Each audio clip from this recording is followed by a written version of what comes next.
Vanakkam Dohadeva and everyone, wonderful to be with you. Om Sahana Bhavatu Sahana Bhunaktu Sahaviryam Karavavahai Tejasvinavaditamastu Ma Vidvishavahai. Om Shanti Shanti Shanti. And we'll share the screen.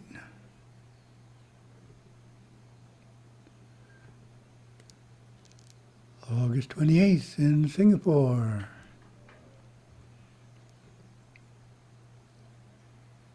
First topic, new question submitted to satsang@hindu.org.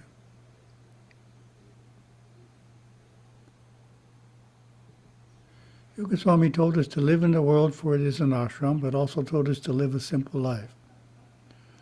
Partially related, Gurudeva also told us to live life 2/3 within. I feel in the modern day we complicate our lives quite a lot and in turn become quite externalized and perhaps less happy. How do we know when we have lost the balance between outer and inner lives, and what can we do to reset it? So two-part question there. How do we know when we lost the balance? And if we have lost the balance, well, how can we reset it?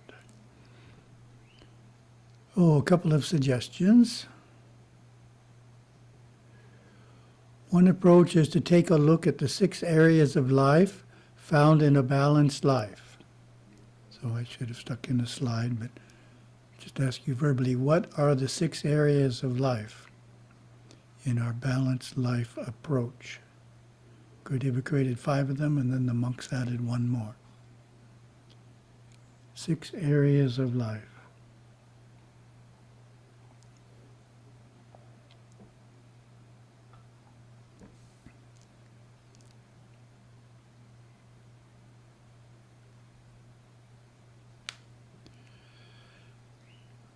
Economic, social, physiological,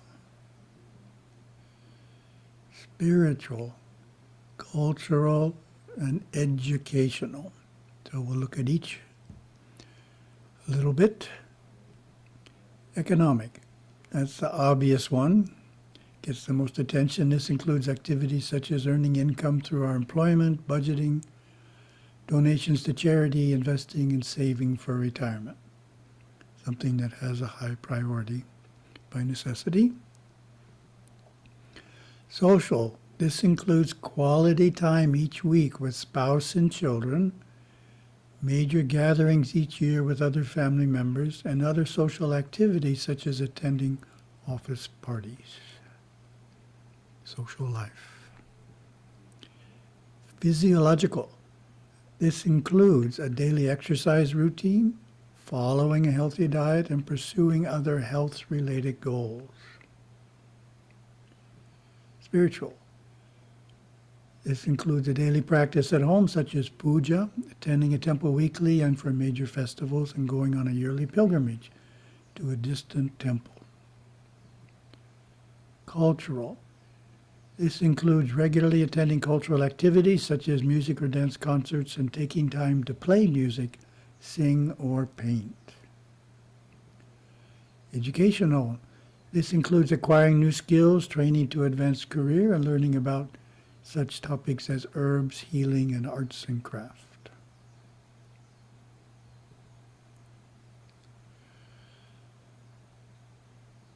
As I mentioned, of course, the economic area by necessity takes the most time. However, the other 5 areas should be present for a balanced life to exist. So that's the point. If you look around and at your life and you're missing a number of these areas on a regular basis, then you're not balanced, you're externalized, you're not living the ideal way. Of course, if there's a crisis such as a pandemic, then it messes everything up. But this is just talking about normal circumstances in a normal country where there's opportunities to do all 6 areas. And the other part of the question was, what can we do to reset it? So, obvious answer, based on what was said so far, as we can work out a daily, weekly, monthly, and yearly schedule that has an appropriate balance between these 6 areas of life. So following a balanced schedule. It's daily, weekly, monthly, and even yearly. Second suggestion. Control the amount of time spent on the web and social media. Many individuals devote too much time to them, and it is time that does not produce anything significant. It's a bit externalizing, too, in terms of the original question. It's not giving us a balanced life. Third suggestion is to monitor stress. If you are experiencing chronic stress, your life is definitely out of balance. Chronic stress means stress that's always there. There's certain stress that's temporary. Like you lose your job, so you're totally stressed out till you find a new one. But when you find a new job, the stress goes away. That's not chronic stress. Chronic stress is no matter if you had your job, you lose your job, or you find a new job, you're stressed. That's chronic, permanent. So we have a publisher's desk on that. Managing chronic stress, give 5 suggestions. Some are physiological, and others are spiritual. So 2 categories of our 6 categories of balanced life. When it comes to breathing, as we know, the fundamental practice is to be sure you are breathing from your diaphragm and not from your chest. Sounds simple, but sometimes people don't have that as a habit. So it's very important to establish that as a habit, that you're breathing from the diaphragm. Yoga break is a good one. Lying on the back on any, lie on your back on the floor or any flat, firm surface with arms at your sides. Take a deep breath and command your body and mind to relax, to let go of all thoughts and tensions. Visualize yourself floating on a cloud above all the troubles and turmoils of daily life. So that's the idea. I won't read the whole thing. Your practice in managing stress is taking time each morning for a short spiritual, religious practice. Ideally, the practice takes you deep enough that you're actually centered. In other words, if you can imagine a top that's spinning, you have a circular motion, that's the external mind, but there's a place in the center there that's not spinning. So if we can step in from the spinning, that is very internalizing, helps us keep an internal life going. So ideally it's done every day. Gurudeva describes this. Devout Hindus perform daily vigil called Sandhya Upasana, usually before dawn. The sacred period of puja, japa, chanting, singing, hatha yoga, meditation, and scriptural study is the foundation of personal life. And then, of course, we have hatha yoga, doing the postures that you're able to do on a regular basis is very helpful for reducing stress. And the simple ones are sufficient to practice for reducing chronic stress. We don't have to do the harder ones, which become harder as we get older. Gurudeva gives us our 5th practice, but you have to handle stress. How do you handle it? Like anything else, you go to God on the inside. You go to God in the temple, and finally you get rid of your stress from the inside out, and you are a better person because of it. Because you had to expand your nerve system. You've had to stretch your nerve system. You have had to use brain cells that you never used before. To stretch out your mind, awaken new capacities. It is not easy. Or it's like an athlete trying to do something even better, say running, trying to cut the time shorter, weightlifting, lift something heavier. You're always trying to push forward and do a little more. So Gurudev is saying we should look at life as an opportunity to do that as well, because it strengthens our nerve system, gives us better control over the instinctive and intellectual mind. So we need a life with challenges, but we don't want to have so many challenges that we're overwhelmed by them. Here's a simple one. Do you have some suggestions on time management? I find myself wasting time and then regretting it.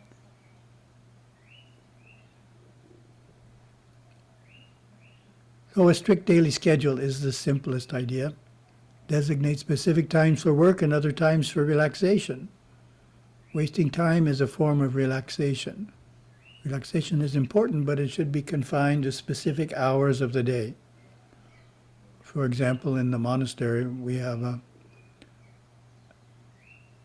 segmented day.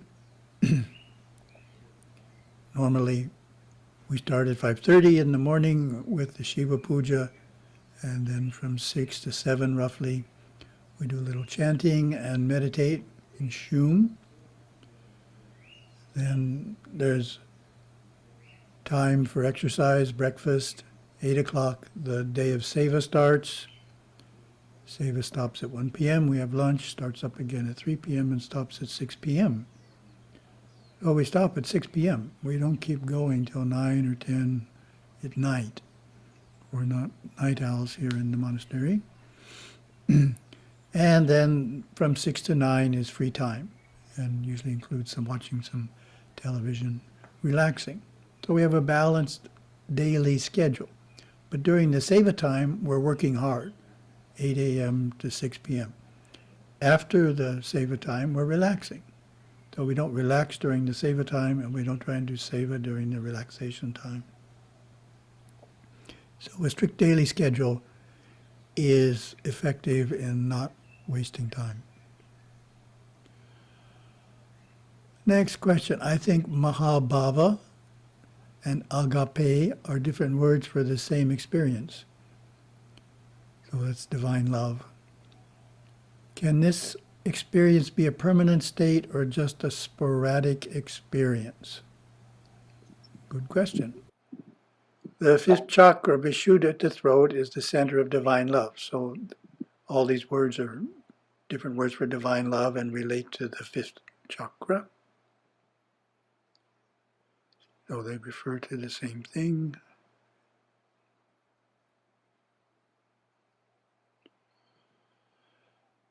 So a quote from Gurudev elucidates the idea of permanent states. A sannyasin of attainment has had many, many lifetimes of accumulating this power of Kundalini to break that seal at the door of Brahman. Here is a key factor. Once it is broken, the seal never mends. Once it is gone, it's gone. Then the Kundalini will come back, meaning it went all the way up and then it's coming back down somewhere. And this gives you a choice between Upadeshi and Nirvani, a teacher or a recluse. And the Kundalini coils in the Swadhisthana, second chakra, Manipura, third, Anahata, fourth, wherever it finds a receptive chakra where consciousness has been developed, wherever it is warm. A great intellect or a siddha who finds the self might return to the center of cognition. Another might return to the Manipura chakra. The ultimate is to have the Kundalini coiled in the Saraswara.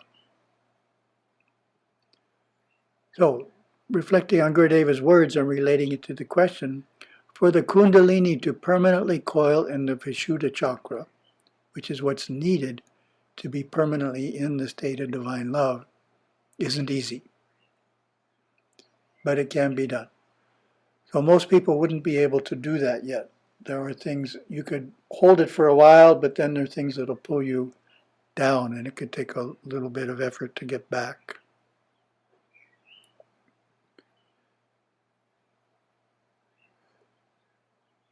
Next question. It seems that if pure consciousness or the witness never moves, then even my desire to be a shishya is only a contribution to Maya.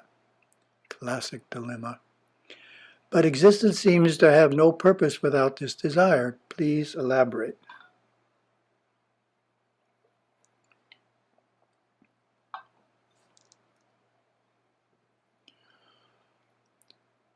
answer. We need the desire to motivate us to reach the goal. But once we reach the goal, the desire is no longer needed and would naturally fade away. You don't have to have an effort to fade the desire away once you reach a goal. So inner goals are the same. Gurudeva comments, you have to realize the self, Parashiva, to know it. And after you realize it, you know it. And before you realize it, you want it, meaning desire. And after you realize it, you don't want it. You have lost something. You have lost your goal for self-realization because you've got it. It was like a promotion at work. You have a desire for a promotion. Once you get the promotion, desire goes away and it takes a while to come back to want the next promotion. Second topic, humility, which is the 31st character quality. From our workbook. And as usual, we give you a chance to define humility in your own words.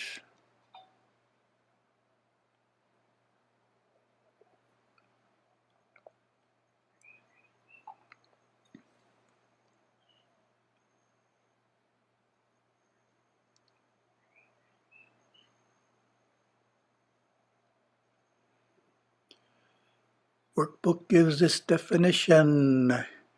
Humility means being free of ego and pridefulness. I express humility when I give credit to my parents, teachers, and the deities for any achievements or recognition.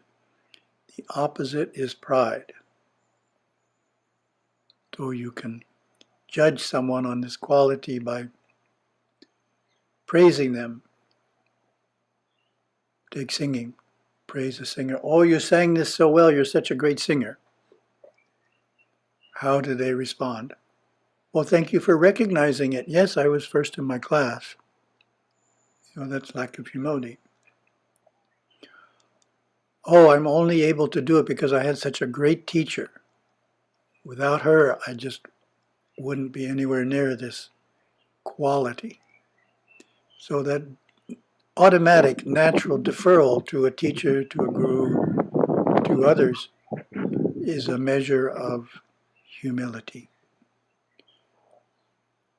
Gurudeva quote, humility is mildness, modesty, reverence, and unpretentiousness.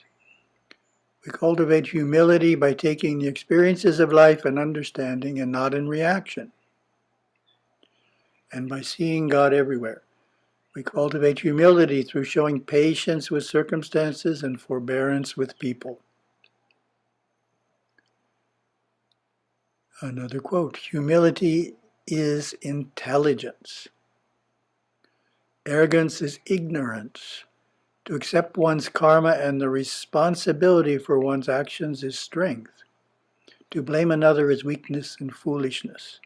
Let's begin by not advertising our ignorance. That is a very important aspect of humility. We're humbled enough to accept the fact that whatever happens to us is created by us. You have attracted that experience to you, and the person who is doing it is just the messenger, bringing the mail, bringing the package. But you have created it. To accept that requires humility, but it's really a useful acceptance, because then we don't react so much and we don't tangle with people or be tempted to retaliate, etc. Because we say, oh, I created that. What a crazy thing I must have done in the past. I wonder what it was.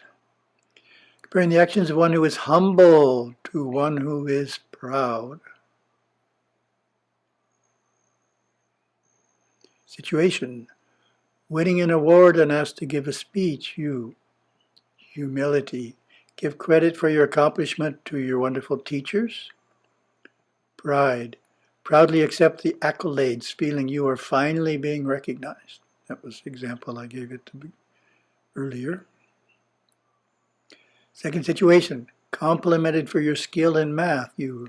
Humility. Defer the praise, saying, oh, I am just a beginner in this vast area. Pride, readily admit you are the best mathematician in school. Third situation, when meeting new people, you, humility, naturally assume an attitude of modesty, respect, and equality. Pride, make quick judgments and hold an attitude of superiority. Oh, a moment of reflection. Take a moment to identify a few ways in which you could improve in humility.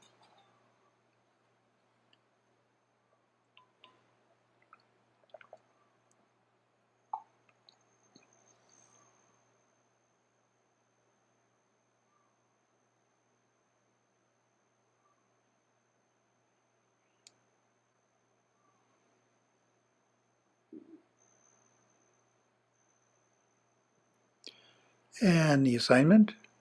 During these 2 weeks, meditate on the various humble ways you can respond to being praised. At each opportunity that arises, defer to a teacher, parent, or deity any compliments you were given.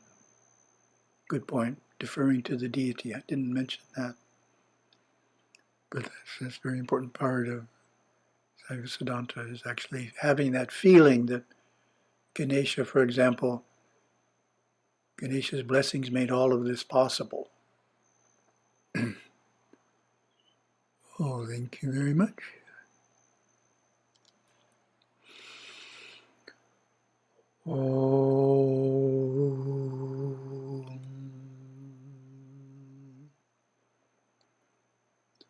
Om.